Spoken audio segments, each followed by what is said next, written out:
गाड़ी जीपीएस के according opposite direction में जा रही होती है तो मैं ड्राइवर से बोलता हूँ कि हम लोग गलत दिशा में जा रहे हैं, तो ड्राइवर मेरी बात को इग्नोर कर देता है। फिर यही बात मैं 2-3 बार दोहराता हूँ तो नहीं सुनता, तो मुझे कुछ अजीब लगता है। फिर मैं उसको गाड़ी स्टॉप करने के लिए बोलता हूँ कि आप गाड़ी रोक दो, मुझे उतरना है। तो गाड़ी नहीं रोकता है और बगल वाला जो व्यक्ति एक और बैठा रहता है साथ में, उसके साथ आगे का डैशबोर्ड खोलता है, उसमें एक पिस्टल छोटी सी रखी हुई थी, वो मुझे शो करता है और बोलता है कि इशारा करता है कि आप चुप रहो और बैठे रहो। इससे मुझे आप डर जाते हैं। आभास हो जाता है कि मैं बहुत बड़ी मुसीबत में फंस गया हूँ। उसके बाद गाड़ी लगभग 35-40 मिनट फास्ट स्पीड में चल रही होती है, 90, 100, 80, 80 की स्पीड में। जब आपको भैया वो पिस्टन दिखाया और आप विदेश में थे, पिस्टन देखने के बाद आपके मन में क्या कुछ उस समय चलने लगा, वो जरा बताइए। आप क्या सोचेंगे, आप समझ गए कि आप बहुत बड़ी मुसीबत में फंस गए हैं। अब क्या हो सकता है, मतलब मैं एकदम समझ में नहीं आ रहा था कि मैं कैसी परिस्थिति में फंस गया हूँ। मैं नमस्कार, आप देख रहे हैं पीजी न्यूज। मैं प्रवीण आप सभी का बहुत बहुत स्वागत करता हूं। मित्रों, अभी हम यूपी के गाजीपुर में हैं और हमारे साथ आप फ्रेम में जिसे देख रहे हैं, इनका नाम प्रदीप कुशवाहा है। अब प्रदीप कुशवाहा मित्रों, आपको बता दें कि आप बहुत सारी ऐसी कहानियां सुने होंगे कि विदेश में जाने के बाद लोग फंस जाते हैं और विदेश में जाने के बाद तमाम लोगों के साथ ऐसा स्कैम हो जाता है जो कभी वो जीवन में सोचे नहीं रहते हैं।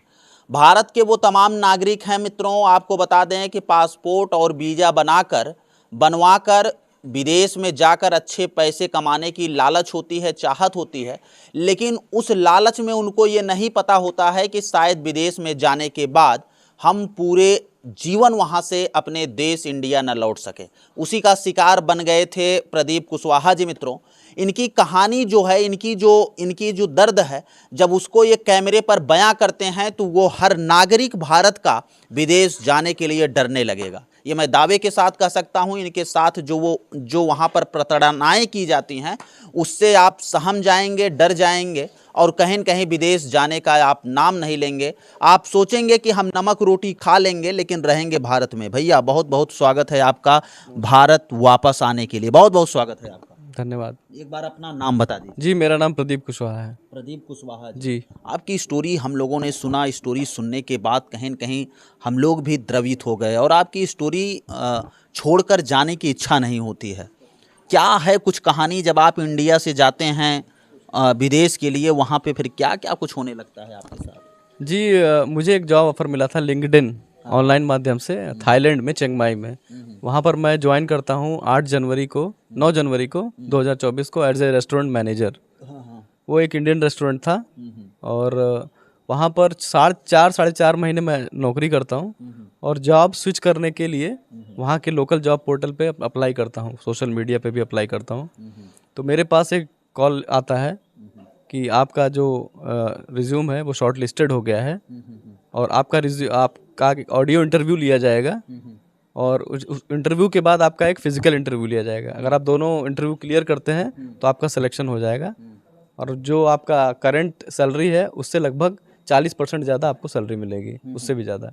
अच्छा, ये बताइए, एक सवाल यहाँ पे आपको रोकेंगे। जब एक जॉब आप कर रहे थे, रेस्टोरेंट मैनेजर का था ना, जब आप रेस्टोरेंट मैनेजर थे तो फिर आपके दिल में इच्छा कहाँ से आई और जॉब करने के लिए? ये कहाँ से आपको ऐसा लगने लगा? आपकी सैलरी कम थी या फिर क्या कुछ मन में आपके चल रहा था? वहाँ पर जो रेस्टोरेंट मैनेजर की सैलरी थी वहाँ की लोकेलिटी के हिसाब से कम थी जो मुझे ऑफर किया गया था। वहाँ जाने के बाद मुझे पता चलता है कि सैलरी मुझे और भी ज़्यादा मिल सकती है, उस पोस्ट की जो सैलरी है मुझे और ज़्यादा मिल सकती है, क्योंकि वहाँ की लोकल कम्युनिटी में मेरे कई दोस्त बनते हैं, इंडियंस जो है, वो मुझे बताते हैं कि तुम्हारी जो जॉब सैलरी वो कम है, तुम अगर ट्राई करोगे तो तुम्हारी सैलरी अच्छी खासी बढ़ सकती है। तो उसके बाद मैं ट्राई, क्योंकि विदेश आदमी क्यों जाता है? पैसे कमाने के लिए, और कोई दूसरा तो ध्येय था नहीं, 1-2 साल पैसे कमाएगा फिर वापस चला आएगा। यही मैं भी सोच कर गया था। कहीं न कहीं आपके अंदर एक प्रकार से कहा जाए लालच आ गया। लालच नहीं बोलते इसे। आप अगर दिल्ली गुड़गांव में जॉब करते हैं तो आप, कोई मारुति में जॉब कर रहा है, उससे अच्छा ऑफर मिलता है वो होंडा में चला जाता है, कोई इधर चला। ये तो नॉर्मल प्रोसीजर है। किसी भी प्राइवेट सेक्टर में आप जॉब करते हैं तो स्विच करना एक नॉर्मल प्रोसीजर है। अपनी ग्रोथ के लिए आदमी स्विच करता है। अच्छा, मैं भी उसके बाद क्या हुआ आपने जब तो मुझे भी ग्रोथ के लिए, तो मैंने कहा कि इंटरव्यू कॉल है, इसमें क्या बुराई है, इंटरव्यू जाके दिया जा सकता है। तो पहले एक ऑडियो इंटरव्यू हुआ मेरा 15 मिनट का। वो तो इंटरव्यू के बाद वो मुझे बताते हैं कि आपका इंटरव्यू सक्सेसफुल रहा है, आपको फिजिकल इंटरव्यू के लिए थाईलैंड में माइसोट नाम की एक जगह है, वहाँ पर जाना है, जो मेरे यहाँ से लगभग 200 किलोमीटर दूरी पर था। वहाँ पर मैं जाता हूँ उनके दी हुई लोकेशन पे। लोकेशन पे जाने के बाद मैं दोबारा HR का जो नंबर था मैं उस पर कॉल करता हूँ। तो वो मुझे बोलते हैं कि आप वहीं खड़े रहिए, हम गाड़ी भेज रहे हैं आपके लिए जो आपको इंटरव्यू लोकेशन पे प्रॉपरली लेकर जाएगी। तो मैं उनसे बोलता हूँ मुझे इंटरव्यू की लोकेशन भेज दीजिए। तो बोलते हैं कि ये एयरपोर्ट के पास में ही है। मैं कहता हूँ ठीक है। फिर थोड़ी देर बाद वहाँ वेट करता हूँ तो एक दूसरी गाड़ी आती है। तो उस जो व्यक्ति निकलता है वो उसके पास उसके मोबाइल में मेरी फ़ोटो रहती है। तो पूछता है ये आप ही हैं? कंफर्म करता है तो मैं बताता हूँ हाँ। फिर मैं भी HR को फ़ोन करता हूँ दोबारा कि एक व्यक्ति आया है, ऐसा ऐसा पूछ रहा है, गाड़ी नंबर ये है। तो बोलता है कोई बात नहीं, आप गाड़ी में बैठ जाइए। फिर गाड़ी में मैं बैठ जाता हूँ। गाड़ी में बैठने के बाद जब गाड़ी तेज़ी से चल रही होती है तो मैं मोबाइल पे GPS ऑन कर लेता हूँ अपना कि गाड़ी की एयरपोर्ट की तरफ जा रही है या नहीं, ये चेक करने के लिए। भाई मैं भी नई जगह पर हूँ तो मैं भी अपनी सिक्योरिटी। आप भी अलर्ट थे। आपने सोचा कि अब हम भी अपना लोकेशन लगा के देखते रहे कि मुझे कहाँ ले जाया जाए। जी, मैं जाने से भी पहले उस कंपनी के बारे में पूरी वेरीफाई करके ही गया था। उनकी जॉब, उनका वेबसाइट, हर एवरीथिंग उन्होंने पूरा मेंटेन था। हर चीज़ ऑनलाइन अवेलेबल थी, उनकी सारी डिटेल। तो मुझे लगा जेन्युइन जॉब ऑफर है तो मैं चला गया वहाँ पर। फिर जब गाड़ी GPS के अकॉर्डिंग अपोजिट डायरेक्शन में जा रही होती है तो मैं ड्राइवर से बोलता हूँ कि हम लोग गलत दिशा में जा रहे हैं। तो ड्राइवर मेरी बात को इग्नोर कर देता है। फिर यही बात मैं 2-3 बार दोहराता हूँ तो नहीं सुनता। तो मुझे कुछ अजीब लगता है। फिर मैं उसको गाड़ी स्टॉप करने के लिए बोलता हूँ कि आप गाड़ी रोक दो, मुझे उतरना है। तो गाड़ी नहीं रोकता है और बगल वाला जो व्यक्ति एक और बैठा रहता है साथ में, उसके साथ आगे का डैशबोर्ड खोलता है। उसमें एक पिस्टल छोटी सी रखी हुई थी, वो मुझे शो करता है और बोलता है कि इशारा करता है कि आप चुप रहो और बैठे रहो। इससे मुझे आप डर जाते हैं। आभास हो जाता है कि मैं बहुत बड़ी मुसीबत में फंस गया हूँ। उसके बाद गाड़ी लगभग 35-40 मिनट फास्ट स्पीड में चल रही होती है, 90, 100, 80 AC की स्पीड में। जब आपको भैया वो पिस्टन दिखाया और आप विदेश में थे, पिस्टन देखने के बाद आपके मन में क्या कुछ उस समय चलने लगा, वो जरा बताइए। आप क्या सोचेंगे? आप समझ गए कि आप बहुत बड़ी मुसीबत में फंस गए हैं। अब क्या हो सकता है? मतलब मैं एकदम समझ में नहीं आ रहा था कि मैं कैसी परिस्थिति में फंस गया हूँ। मैं ना रिएक्ट कर सकता था, मेरे पास शांत होकर बैठने के अलावा कोई दूसरा ऑप्शन नहीं था। मैं बैठा रहा क्योंकि मुझे जान है तो जहान है। पहले आपकी ज़िंदगी बची रहेगी तो आप घर भी जा सकते हैं वापस। उसके बाद फिर क्या? फिर उसके बाद मुझे लेकर गए, एक नदी पड़ी बीच में, नदी पर गाड़ी रोक दी। फिर वहाँ पर मैं उतरा। फिर वहाँ पर 4-5 लोग और भी व्यक्ति वहाँ पर खड़े थे पहले से ही। वो मुझे रिसीव करते हैं। फिर वो गाड़ी वाले चले जाते हैं वहाँ से। फिर वो मुझे लेके जाते हैं नदी किनारे, वहाँ पर नाव में बैठाते हैं और नाव से पार कराते हैं दूसरी तरफ। वो 40-50 मीटर की चौड़ाई रहती, ज़्यादा चौड़ी नदी नहीं थी। नदी पार करते ही मैं मोबाइल में अपना GPS चेक कर रहा था। मैंने देखा कि मैं म्यांमार में चला गया हूँ। मुझे पक्का पता चल गया मैं बहुत बड़ी समस्या में फंस गया हूँ अब तो, क्योंकि बॉर्डर क्रॉस कर देना किसी कंट्री का बिना किसी वीज़ा पासपोर्ट के, बिना किसी वीज़ा के।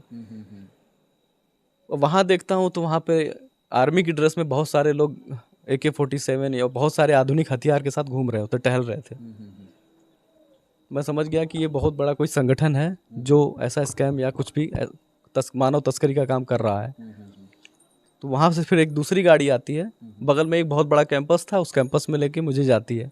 गाड़ी में जाने के दौरान ही मैं अपनी लोकेशन और एक मैसेज भेजता हूँ अपनी वाइफ को और अपने रेस्टोरेंट में जॉब करने वाले एक एम्प्लॉय को कि मैं बहुत बड़ी मुसीबत में फंस गया हूँ और ये मेरी लोकेशन है।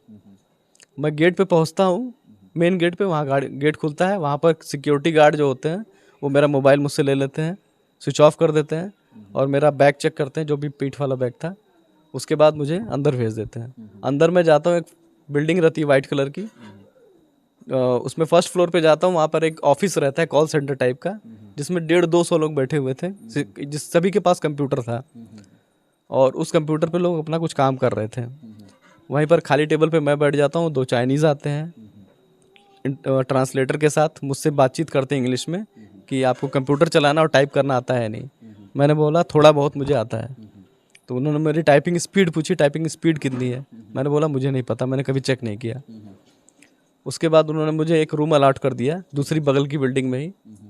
उस रूम में पहले से ही 9 लोग रह रहे थे, मुझे लेकर 10 लोग थे। वो सभी इंडियंस थे? नहीं, उसमें 2 इंडियन्स थे, बाकी सभी अलग, अफ्रीका, घाना, मोरक्को, अलग अलग कंट्री के लोग थे उसमें। जितने लोग वहाँ 9 लोग थे, सभी लोग फंसे हुए थे वहाँ पर? लगभग 1000-1500 लोग फंसे हुए थे। जी, बहुत बड़ा कैंपस था वो। जैसे मारुति होंडा का कोई प्लांट होता है उसी तरह उन्होंने प्लांट बना रखा था और उसमें बहुत सारी बिल्डिंगें थी और उसमें अलग अलग कंट्री के लोग वहाँ फंसे हुए थे। ये चीजें अलर्ट हो जाती है, फिर क्या होता है आपके साथ शुरू वहाँ होता पे है? जो इंडियंस होते हैं वो मुझे बताते हैं कि यहाँ पर आप हम लोग का अपहरण हो जाता है, फिर हमें स्लेव बनाकर हमसे स्कैम का काम कराया जाता है। स्कैम में क्या होता है, आपको व्हाट्सअप अकाउंट दे दिया जाता है और आपको कुछ नंबर्स दे दिए जाएंगे। वो नंबर्स यूरोपियन कंट्री के या गल्फ कंट्रीज़ के होते हैं। उनको आपसे बातचीत करके इन्फॉर्मेशन निकालनी होती थी, और इन्फॉर्मेशन निकालने के बाद उनसे दोस्ती करने के बाद उनको एक ऐप डाउनलोड करने के लिए बोला जाता था। अगर आप वो ऐप डाउनलोड जब कर लेता था, फिर हमारा काम वहाँ ख़त्म हो जाता था। उसके बाद कोई और संभालता था। वही हमारा रेगुलर काम था। तो एक्सेप्टेंस हमें एक दिन में 3 दिन में एक कस्टमर एटलीस्ट हमें रिटेन करना होता था कि वो आपका ऐप इंस्टॉल कर ले। अगर आप ये काम नहीं कर पाते हैं तो आपको पनिशमेंट दी जाती है। पनिशमेंट के तौर पे आपको लाठियों से मारा जाएगा, हंटर से मारा जाएगा और कुर्सी में बांध के करंट के झटके दिए जाएंगे। इस टाइप की पनिशमेंट वहाँ पर दी जाती थी। उसके बाद मुझे उन्होंने बताया कि आपकी 2 हफ्ते की ट्रेनिंग होगी, 2 हफ्ते में आपको पूरा सिखाया जाएगा। तो जब उन इंडियंस ने मुझे सारी चीज़ें बता दी तो मैं समझ गया कि वहाँ पर हमें कोई भी दूसरी गतिविधि या हम कुछ भी ऐसा विरोध करेंगे तो हमें जानलेवा खतरा हो सकता है। तो उन्होंने जैसा जैसा मुझे बताया मैं वैसा वैसा वहाँ पर करता गया। लगभग 1 महीना बीत गया। वहाँ पर बहुत सारे लोग जो हमारे रूम में कुछ अफ्रीकन थे वो मोबाइल फ़ोन इस्तेमाल करते थे। मैंने उनसे रिक्वेस्ट किया कि मुझे भी मोबाइल फ़ोन एक दिलवा दीजिए। तो उन्होंने बोला 3000 भाट का फ़ोन, अगर आप पैसे हैं आपके पास आप मुझे दे दो, मैं सिम कार्ड के साथ आपको दे दूंगा। तो हमारे रूम में 3 इंडियंस थे, हमने 1000 रुपये दिया जो हमारे पास पहले से ही था, घर से लेकर आए थे। वो हम उनको पैसे देते हैं और मुझे मोबाइल फ़ोन दे देते हैं। जब आपकी दिनचर्या चलने लगी तो फिर आपने जब इस स्कैम में बच गए तो फिर आपके दिमाग में क्या कुछ चल रहा था? आप सोच रहे थे कि मैं अब इंडिया कभी वापस लौट के नहीं जा पाऊंगा और अब तो मैं बहुत बुरी तरह फंस जाऊंगा। आप अपने परिवार वालों को जब याद कर रहे होंगे तो क्या कुछ बीत रही थी उस समय प्रदीप कुशवाहा जी? मानसिक स्थिति हमारी आउट ऑफ, हमें कुछ भी समझ नहीं आ रहा था कि हम करें तो क्या करें, क्योंकि कोई भी कम्युनिकेशन का साधन हमारे पास उस समय नहीं था। तो जब मुझे ये पता चला कि मोबाइल फ़ोन लोग चुपके से यूज़ करते हैं, तब मेरी जान में जान आई कि घर पे बात हो सकती है और हम अपनी इन्फॉर्मेशन दे सकते हैं कि हम कहाँ पर फंसे हुए हैं और कैसे कैसे। तो उसी मोबाइल फ़ोन जब मेरे पास आता है, उस मोबाइल फ़ोन की सहायता से घर वालों को सारी डिटेल देते हैं, वीडियोस बनाते हैं छोटी छोटी अपने रूम की और बाहर जो चीज़ें दिखाई दे रही हैं रूम से, और भेजते हैं अपने घर वालों को। फिर घर वाले हमें नंबर के माध्यम से मुझे 2 नंबर प्रोवाइड करते हैं, एक थाईलैंड इंडियन एम्बेसी का और एक म्यांमार इंडियन एम्बेसी का। तो वो बोलते हैं कि इस दोनों पे आप खुद कॉल करके सारी डिटेल उनको बताइए। मैं सबसे पहले थाईलैंड एम्बेसी पे फ़ोन लगाता हूँ और बताता हूँ कि मैं प्रदीप कुशवाहा बोल रहा हूँ और मैं ऐसी कंडीशन में म्यांमार में फंस गया हूँ। तो वहाँ से जो रिस्पॉन्स आता है मैं एकदम आश्चर्यचकित रह जाता हूँ। वो बोलते हैं कि ये कोई नई बात नहीं है, तुम वहां जाके पैसे के लालच में जाते हो म्यांमार कमाने और वहां जाके फंस जाते हो, और जब संकट में फंसते हो तो हमें फोन करके चिल्लाने लगते हो। ऐसी उटपटांग रिस्पांस दे रहे थे। मैंने कहा सर आप कैसी बातें कर रहे हैं, हम लोग यहाँ पर फंसे, हम लोग को प्रताड़ित किया जा रहा है और आप ऐसी बातें कर रहे हैं। कह रहे कि यहाँ कोई नई बात नहीं, हमें सारी जानकारी है, और सबसे बड़ी बात कि तुम म्यांमार में हो, थाईलैंड एम्बेसी कुछ नहीं कर सकती। सिंपल, उन्होंने सिंपल जवाब दिया। मैंने कहा एटलीस्ट आप इसके लिए एक्शन तो लीजिए, म्यांमार एम्बेसी से, इंडियन एम्बेसी से बात तो कीजिए हमारे लिए।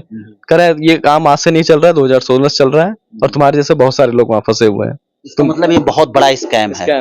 अब देख लीजिए प्रदीप कुशवाहा ने जो बताया मित्रों, इनके बातों से ये पता चल रहा है कि पता नहीं कितने हजार इंडियंस जो हैं वहां पर फंसे हुए हैं और तमाम देश से तमाम लोग जो है वहां पर आते हैं, फंस जाते हैं, और फंसने के बाद उनके साथ क्या क्या ऐसी चीजें होती हैं जो वो कभी जीवन में शेयर नहीं कर सकते हैं। जब ये इंडियन एम्बेसी से बात करते हैं या फिर थाईलैंड एम्बेसी से बात करते हैं तो उनका जवाब जो होता है वो आप खुद सुनिए। उसके बाद फिर आपने कहां पे कुछ क्या संपर्क किया? वो बदतमीजी करने लगते हैं, मतलब बदतमीजी से जवाब देते हैं। तो वो कहते हैं हमसे कुछ नहीं हो पाएगा। फिर वो कहते हैं अगर तुम्हें बात करनी तो म्यांमार एम्बेसी से बात करो। फिर वही म्यांमार एम्बेसी का मेरे पास नंबर रहता है, वीके सिंह थे वहां के राजदूत, उनसे बात करता हूँ। तो उनको बताता हूँ सारी डिटेल अपने बारे में। तो बोलते हैं कि आपकी डिटेल ऑलरेडी मेरे पास आई हुई है, आपकी फैमिली वालों ने मुझे भेजा हुआ है। तो मैंने बोला सर ऐसा क्या किया जाए कि हम लोग यहाँ से रेस्क्यू हो सके जल्दी से जल्दी, आप हमें रास्ता बताइए। तो बोलते हैं देखो ज्यादा से ज्यादा अगर लोग कंप्लेंट्स हमारे पास आएगी तो हम प्रेशर बना के गवर्नमेंट पे लोगों को निकलवा सकते हैं, और वहां की वीडियोस फोटोज जो आपको मार रहे हैं उनकी फोटोज अगर हो तो और जल्दी काम हो सकता है। तो मैंने कहा ठीक है, पासपोर्ट तक तो मैं लोगों के भेजवा सकता हूँ, लेकिन वीडियो बनाने का काम थोड़ा खतरनाक है। लेकिन मैं क्या करता हूँ, रिस्क लेता हूँ, क्योंकि घर जाना जरूरी है, क्योंकि वहां उस नर्क में, वो एक जगह नर्क है, उस नर्क पर रहना दुश्वार था हमारा। तो हमने क्या किया कि मैंने वहां के इंडियंस को कन्विंस किया। वहां 40-50 इंडियन थे, लेकिन 22-23 लोग एग्री हो जाते हैं और मुझे अपना पासपोर्ट लाके देते हैं। मैं सबकी फोटो खींच खींच कर एम्बेसी को भेजता रहता हूँ। उसके बाद वीडियो बनाने के लिए मैं लगभग 27 या 28 जून को अपना मोबाइल लेके ऑफिस में जाता हूँ चोरी से, और चुपके से ही मौका मिलते ही 15 सेकंड 20 सेकंड की क्लिप बनाता हूँ, जिसमें ऑफिस का सिचुएशन और जो जो चाइनीज काम कर रहे हैं उन सब की फोटो थी। वो सारा वीडियोस मैं भेज देता हूँ वीके सिंह, जो म्यांमार के एम्बेसडर थे। उसके बाद अपने फोन से वो वीडियोस डिलीट कर देता हूँ। उसी के 2 दिन बाद 1 जुलाई को मेरे रूम पे छापा पड़ता है और वो मेरा मोबाइल जब्त कर लेते हैं। मैं क्योंकि चूंकि मैं ऑफिस में काम कर रहा होता हूँ तो उस टाइम पे सिक्योरिटी गार्ड आते हैं, मुझे वहां से उठा के लेके चले जाते हैं। फिर वेट में लेके जाते हैं, वहां पहले से ही 4-5 व्यक्ति खड़े रहते हैं मुझे मारने के लिए। किसी के हाथ में हंटर था, किसी के पास डंडे थे, किसी के पास इलेक्ट्रॉनिक स्टिक थी जो करंट देने वाली। घुसते ही रूम में मुझे मारना पीटना शुरू करते हैं वो। मुझे कुछ नहीं समझ में आता क्या हो रहा है मेरे साथ। कहीं से डंडा पड़ रहा है, कहीं से कोड़े पड़ रहे हैं, कहीं से करंट के झटके लग रहे हैं। ये प्रक्रिया लगातार 8-10 मिनट तक चलती रही। उसी बीच में डंडे का एक स्ट्रोक आके मेरे सर पे लगता है और सर मेरा फट जाता है। उस टाइम पे मैं जमीन पे गिर जाता हूँ, आधी मतलब बेहोशी की अवस्था में रहता हूँ। और फिर वो पानी फेंकते हैं मेरे ऊपर ताकि करंट का झटका इसको जोर से लगे। तो पानी के फेंकने की वजह से मेरा खून फर्श पे बहना शुरू हो जाता है। तो खून देखकर वो रुक जाते हैं और मुझे वहां से उठाकर क्लिनिक में लेके जाते हैं, जो कैंपस के अंदर ही था। क्लिनिक में डॉक्टर जो होता है वो भी चाइनीज रहता है, वो टाँके लगाता है, 5 या 6 टाँके लगते हैं। फिर वहां से टाँके लगाने के बाद वापस मुझे उसी रूम में लाकर फेंक देते हैं। मैं अधमरी हालत में था पूरी। उन्होंने इतना मार रखा था, मेरा पैर हाथ कुछ भी काम नहीं कर रहा था और सर फटा हुआ था, सर पे पट्टी लगी हुई थी। वो 1 जुलाई का दिन था। फिर कुछ दिन बाद कुछ व्यक्ति रूम की साफ सफाई करने आते हैं, थोड़ी हलचल होती है रूम में, तो मेरी आंख खुलती है। तो देखता हूँ वो क्लीनिंग स्टाफ रहता है, उनसे मैं पूछता हूँ आज तारीख कितनी है, तो बोलते हैं आज 3 जुलाई है। 1-2 जुलाई में पूरा बेहोश था, मुझे पता ही नहीं। 2 दिन लगातार आप बेहोश 1 थे। जुलाई को अगर एक सवाल किया जाए, अगर एक बात किया जाए, तो हमें लगता है कि भारत में किसी बड़े अपराधी को भी इस प्रकार से नहीं मारा जाता है जिस प्रकार से आपको वहां पर मारा जा रहा था। वो अपने आप को सुपीरियर समझते थे और हमें गुलाम। उनको ये लगता था कि गुलाम की हिम्मत कैसे होगी इतना बड़ा कांड करने की, इसकी हिम्मत कैसे होगी वीडियो बनाने की। तो इससे बहुत ज्यादा ही वो मुझसे गुस्सा थे और उस प्रकार से मुझे मार रहे थे। फिर उसी दिन शाम को मैं क्लीनिंग स्टाफ से बोलता हूँ मुझे प्यास लगी है, तो मुझे पानी देते हैं। तो मैंने बोला मेरे पास हाथ उठाने की भी ताकत नहीं है, मेरे मुंह में पानी डालने के लिए बोलता हूँ। फिर मैं लेटा था जमीन पर ही, वो मेरे मुंह में पानी डालते हैं, तब मुझे जाकर थोड़ी सी शक्ति आती है। फिर मैं खाने के लिए उनसे रिक्वेस्ट करता हूँ मुझे कुछ खाने के लिए चाहिए, तो मुझे लाकर एक सेब देते हैं, काट कर देते हैं। फिर वो चले जाते हैं रूम से। फिर शाम होती है, 5 बजता है, फिर वही चाइनीज वापस आते हैं, सेम सवाल रिपीट करते हैं कि ये तुमने वीडियो क्यों बनाया। तो मैं वही बताता हूँ कि मैं अपना वीडियो जो है अपने फैमिली वालों को मैंने भेजा है, उनको भेजने के लिए बनाया था। कह रहे क्यों बनाया था? मैंने कहा फैमिली वाले जानना चाहते थे कि मैं सेफ हूँ, सुरक्षित हूँ कि नहीं उस जगह पर। तो उनको विश्वास नहीं होता है, वो बोलते हैं कि हम पूरी दुनिया को बेवकूफ बनाते हैं, तुम हमें बेवकूफ नहीं बना सकते। सच बताओ। इस प्रकार से चाइनीज बोलते हैं कि मैं पूरी दुनिया को बेवकूफ बनाता हूँ और मुझे आप बेवकूफ नहीं बना सकते। तो मैंने कहा कि सर मैं सच बोल रहा हूँ, आपको यकीन करना है तो कीजिए। वो फिर मुझे मारने लगते हैं उसी तरीके, हंटर से और डंडों से, और फिर करंट के झटके देने लगते हैं। मैं अधमरी हालत में था और कुछ जगह वो मुझे मार रहे थे, मुझे महसूस ही नहीं हो रहा था क्योंकि वो एरिया सुन्न हो चुका था, क्योंकि मुझे दर्द का भी आभास नहीं हो रहा था वहां पे। फिर वो वही बात बार बार दोहराते, मैं बार बार वही बात रिपीट करता हूँ कि मैं अपने घर पे भेजा, घर पे भेजा। फिर वो चले जाते। अपना बयान चेंज नहीं करता मैं। अगर शायद चेंज कर देते तब क्या होता? शायद वो मुझे जान से मार देते, शायद। मुझे डर था, इसलिए मैं अपने बयान को चेंज नहीं करता हूँ। एक बड़ा सवाल यहाँ पर उत्पन्न होता है मित्रों, आपको बता दें कि जब ये वीडियो जो है वो वहां के जो म्यांमार के एम्बेसी थे, है ना, वहां, हाँ, वीके सिंह को जब ये वीडियो सेंड करते हैं तो एक बड़ा सवाल उत्पन्न यहाँ ये हो जाता है कि वो वीडियो की जानकारी वहां के चाइनीज को कैसे होते है। ये बड़ा सवाल है और कहीं न कहीं इसमें अगर देखा जाए तो एक बड़ा बहुत लंबा स्कैम है। आज इन्हें मीडिया पर बोलने के लिए भी रोका जा रहा है और इनकी जो वीडियो चला रहा है उसके पास भी कॉल आ रहे हैं कि वो जाके झूठ और मनगढ़ंत बातें कर रहा है। अब बताइए, जिसके ऊपर आप बीती जो हुई है, ये सच्चाई बता रहे हैं, तो वहां से फोन करके ये बताया जा रहा है कि वो मनगढ़ंत बातें बता रहा है। अब आप देख लीजिए कि बहुत सारे लोग इंडिया से मित्रों कमाने के लिए विदेश जाना चाहते हैं, आप नमक रोटी खा लीजिएगा, लेकिन मित्रों ये कह रहे हैं, इस वीडियो को इतना शेयर करिए कि ये वीडियो भारत के हर घर में जाना चाहिए, ताकि विदेश जाने वाला हर अपना भाई जो है वो बच जाए और किसी के साथ इतना लंबा स्कैम ना होने पाए। नहीं तो जाने के बाद यही भाई साहब की स्थिति जो होगी, वहां पर वो जाएगा और वो फंस जाएगा। उसके बाद फिर क्या कुछ होता है भैया, जब आपको मारते पीटते हैं तब क्या होता है? 7 जुलाई का दिन था। 7 जुलाई को एक लिस्ट उनके पास आती है, 47 इंडियंस की लिस्ट होती है। उसमें बस लिस्ट में नाम लिखा होता है और हमारा पासपोर्ट नंबर लिखा होता है। तो इंडियंस जो होते हैं वो बहुत खुश होते हैं कि उनको लगता है कि शायद हमें रेस्क्यू करने के लिए हमारी एम्बेसी हमें आ रही है, लेकिन ऐसा कुछ नहीं होता है। एक दिन 2 दिन बीत जाता है, कोई हमें रेस्क्यू करने के लिए नहीं आता है। और इधर से क्या होता है कि उस लिस्ट के आने के बाद वो 6 इंडियंस को और लेकर मेरे रूम में आते हैं और उनको भी मारना पीटना शुरू कर देते हैं। 6 इंडियंस और थे। उनसे फिर ये बोलते हैं कि आप अपने घर वालों को फोन करो और उनसे बोलो कि मुझे हमें 10 लाख रुपए चाहिए, अदरवाइज हम आपको मार देंगे और आपके ऑर्गन बेच देंगे। अदरवाइज अगर वो भी नहीं करेंगे तो आपको बेच देंगे किसी और कंपनी में, मार देंगे, ऑर्गन बेच देंगे। इस प्रकार की धमकी दी जा रही थी। बताइए। या फिर दूसरी कंपनी में बेच देंगे। तो मुझे भी सेम उन्होंने फिर विदेश जाते हैं आप लोग पैसा कमाने के लिए, लेकिन देख लीजिए, हो सकता है कभी आप ऐसे जाल में फंस जाएं कि विदेश से आने के लिए आपको 10 लाख प्लस रुपया देना पड़े। मैं सही बोल रहा हूं या गलत? जी बिल्कुल सही बोला आपने। उसके बाद उन्होंने मुझे भी सेम चीज बोली कि अगर आपको घर जाना है तो आप 10 लाख रुपए दो और अपने घर जा सकते हो। फिर क्योंकि इतना मैं प्रताड़ित हो चुका था, मेरे अंदर मार खाने की और शक्ति नहीं बची थी। मुझे लगा कि ये सही मौका है घर जाने का, मैं उनके ऑफर को एक्सेप्ट कर लेता हूँ। फिर उन्होंने मुझे एक फोन दिया और अलाउ किया घर पे फोन करने के लिए। घर पे फोन लगाया, अपने घर वालों को अपनी स्थिति बताई कि मैं ऐसी कंडीशन में फंस गया हूँ और उनको 10 लाख रुपए चाहिए। तो घर वाले बोलते हैं कि हमें 1 हफ्ते का समय चाहिए, क्योंकि 10 लाख बहुत बड़ा अमाउंट है। रिश्तेदारों से, इधर से बीवी के गहने बेचना, माँ के गहने बेचे, तब जाके वो सारे पैसे इकट्ठा हुए थे हमारे घर में। फिर घर वालों ने 1 हफ्ते का समय मांगा और उसी बीच में उस पैसे को छोटे छोटे इंस्टॉलमेंट में उनको ट्रांसफर किया। फिर ट्रांसफर करने के बीच में भी ये बार बार अफवाह आ रही थी कि आज एम्बेसी आने वाली है, हमें रेस्क्यू करेगी, कल एम्बेसी आने वाली रेस्क्यू करेगी। तो हमें लगता था केवल हवा बनाया जा रहा। तब फिर मैं अपने घर वालों को फोन के दौरान बोलता भी था, थोड़ा रुक रुक कर और पैसे भेजिए, क्या पता कल आ जाए और हमारे पैसे बच जाए। लेकिन हम यही प्रताड़ना मैं 14 जुलाई तक झेलता रहा।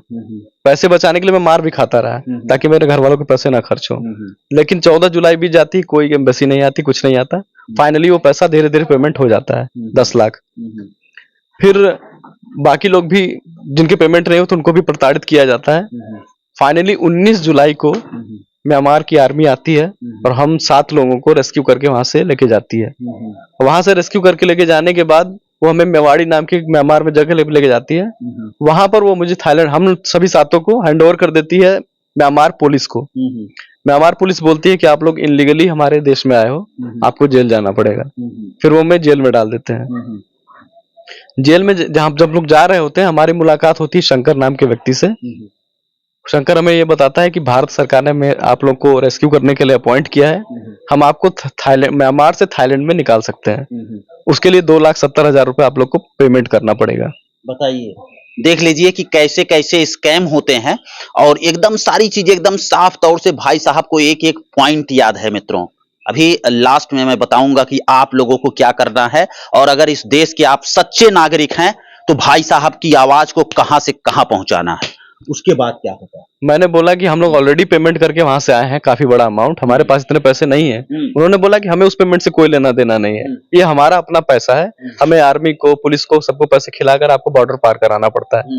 तो मैंने कहा फिर आपको इंडियन गवर्नमेंट ने असाइन किया, फिर आप पैसे क्यों मांग रहे हो? कह रहे ये हमारा अपना अमाउंट है, हमें उससे कोई लेना देना नहीं, अगर आपको घर जाना है तो ये पैसे पे करने पड़ेंगे।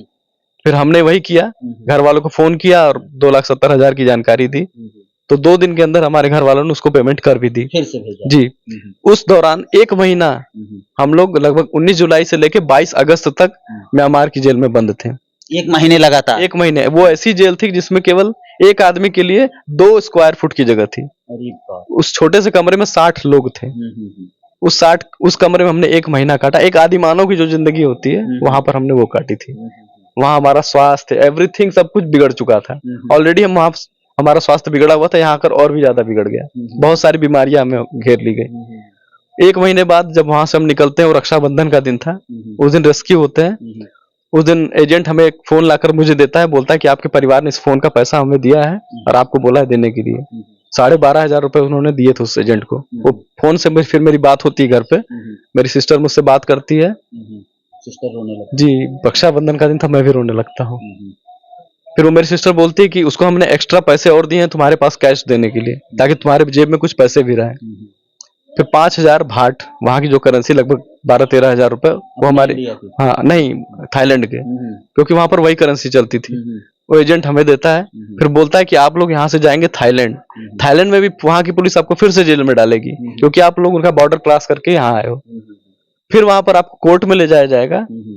कोर्ट में आपको ये बोलना है कि आप से गलती हो गई थी और आप म्यांमार में चले गए थे, और अगर आप ये बोलोगे कि आपका अपहरण हुआ था या आपको जबरदस्ती कोई लेके गया था, तो फिर आपको केस लड़ना पड़ेगा, प्रूफ करना पड़ेगा कि आपके साथ ऐसा ऐसा हुआ है। और प्रूफ करने के लिए आपको वकील हायर करना पड़ेगा, सारी गतिविधियां, उसमें 6 महीना 1 साल भी लग सकता है, और तब तक आपको थाईलैंड की जेल में रहना पड़ेगा। तो तरीका यही आसान है कि आप लोग वहां अपना गलती स्वीकार करोगे, वहां पे आपको तुरंत पेनल्टी भरेंगे और आपको बरी कर देंगे। वही हम भी वहां जाते हैं कोर्ट में हमसे सवाल पूछा जाता है गिल्टी और नॉट गिल्टी, हम बोलते हैं गिल्टी, मतलब हमसे गलती हुई है हमसे। फिर कोर्ट हमें 2-2 हजार का हम पे फाइन लगाती है और हमें बरी कर देती है। फिर वहां की पुलिस हमें उठा के फिर वहां से बैंकॉक ले जाती है 300 किलोमीटर, वहां के डिटेंशन सेंटर में डाल देती है। फिर बोलती है कि यहीं से आपको आपकी एम्बेसी रेस्क्यू करके, मतलब निकाल के डिपोर्ट करके इंडिया लेके जाएगी। फिर वहां पर क्या होता है कि वहां एम्बेसी हमारी आती है, बोलती है कि हम आपको निकालने के लिए आए हैं, लेकिन अभी क्या है कि आपको निकालने के लिए आपकी फाइल तैयार होगी, प्रोसेस का टाइम है, इसमें लगभग 7 से 14 दिन का टाइम लग जाएगा आपको निकालने में। आप किसी भी एजेंट को या किसी के चक्कर मत पड़ना, किसी को पैसे मत देना। और फ्लाइट का टिकट जो है आपके परिवार वाले कटा के देंगे, हम नहीं कटा के देंगे, एम्बेसी साफ साफ बोलती है। तो हम बोलते ठीक है। फिर हम वापस जब डिटेंशन सेंटर में जाते हैं, वहां पर हमें बहुत सारे इंडियंस मिलते हैं, वो हमें बताते हैं कि यहाँ पर बहुत सारे एजेंट हैं, जो उनको पैसा दोगे तो मैं अगले दिन ही घर भेज देंगे, इनके भरोसे रहोगे। हम 40 दिन से, कोई 50 दिन से, कोई 35 दिन से वहां फंसा पड़ा है। जो डिटेंशन सेंटर की हालत थी वो म्यांमार जेल से भी खतरनाक थी। वहां पर 100-150 लोग एक छोटे से कमरे में बंद थे, सोने तक की जगह नहीं थी वहां पर। वहां 1 महीना काटना हमारे बस की बात नहीं थी, हम ऑलरेडी मेंटली और फिजिकली थक गए थे, एकदम डिस्टर्ब थे। हमने घर वालों को फोन किया, हमने बोला हमें 60,000 रुपए भेजो, और उन्होंने पैसे भेजे, हमने एजेंट को पे किया। अगले दिन का टिकट निकला, फ्लाइट में बैठे इंडिया आ गए। इंडिया आने के बाद जब इतना सारी चीजें आपने झेला, फिर इंडिया आने के बाद भी आपके साथ कुछ और प्रॉब्लम्स होती है, उसको भी जरा बता दीजिए 1 मिनट। हम रात को 8 बजे 27 अगस्त को लैंड करते हैं इंडिगो एयरलाइन से नई दिल्ली एयरपोर्ट पे। वहां पर जैसे ही गेट खुलता है विमान का, वहीं पर इमिग्रेशन के कुछ लोग खड़े थे, वो हमें रिसीव कर लेते हैं। हमारा पासपोर्ट हमारे हाथ में नहीं था। फिर वो हमें लेके जाते हैं, एक लोकेशन पे बैठा देते हैं, बोलते हैं वेट कीजिए, आप लोग को बुलाया जाएगा। 8 बजने के बाद रात के 2 बज जाते हैं, कोई हमें रिसीव करने वहां नहीं आता, हम वहीं बैठे रहते हैं भूखे प्यासे। फिर वहां की सिक्योरिटी से हम तेज बार बार बोल रहे थे, 1-2 घंटे बाद भी रिक्वेस्ट किया था, लेकिन कोई सुनवाई नहीं हुई। फिर हम ज्यादा अग्रेसिव होकर उनसे बोलने लगे कि हम भूखे हैं, बहुत देर से बैठे हैं, कब हमें बुलाया जाएगा। तो वो जाता है सिक्योरिटी गार्ड, फिर थोड़ी देर बाद आता है, कहता है 2 बजे रात की बात है। फिर वो हमें लेकर जाता है इमिग्रेशन डिपार्टमेंट में, इमिग्रेशन में भी वहां जाके बैठा दिया जाता है। फिर वहां पर सुबह के 5:30 बज जाते हैं। फिर मैं उठ के जाता हूँ, इमिग्रेशन ऑफिसर से पूछता हूँ आखिर ऐसे क्या प्रॉब्लम है जो नहीं बुलाया जा रहा है। तो कहते हैं कि अरे ये स्टैंडर्ड प्रोसीजर, आप लोग बैठे रहिए, टाइम लगता है। फिर हम बैठे थे, तो वहां के एक स्टाफ ने हमें बताया कि आप लोगों ने बहुत ज्यादा सोशल मीडिया पे परेशान किया था, एम्बेसी को लेकर टारगेट किया, म्यांमार एम्बेसी, सबको एम्बेसी को, तो इस वजह से शायद आपको परेशान किया जा रहा है। उन्होंने ऐसा हिंट दिया बस मुझे। अच्छा, तो आपने सोशल मीडिया पर परेशान किया था क्या? परेशान क्या, हमने वहां पे फंसे, जब आप फंसे हुए थे तब आपकी खबरें चली थी क्या? हमारे घर वालों ने चलाई थी, वो तो हमारे घर वाले, क्योंकि मैं तो वहां, मुझे कोई जानकारी नहीं थी वहां घर पे, इसीलिए उन लोगों को चिढ़ थे कि इनकी खबर। हमारे घर वाले लगातार आलोचना कर रहे थे भारत सरकार की या एम्बेसी की, कि ये लोग कुछ नहीं कर रहे हैं, लड़के वहां मार खा रहे हैं। क्योंकि मार जब हम खा रहे थे, इनको अंदाजा था। ये फिरौती की रकम पे कर रहे थे, सब सारी इन्फॉर्मेशन दे रहे थे, फिर भी सरकार कोई एक्शन नहीं ले रही। तो अच्छा, ऐसे में अगर बात किया जाए प्रदीप जी, यहाँ 1 मिनट और रोकेंगे आपको।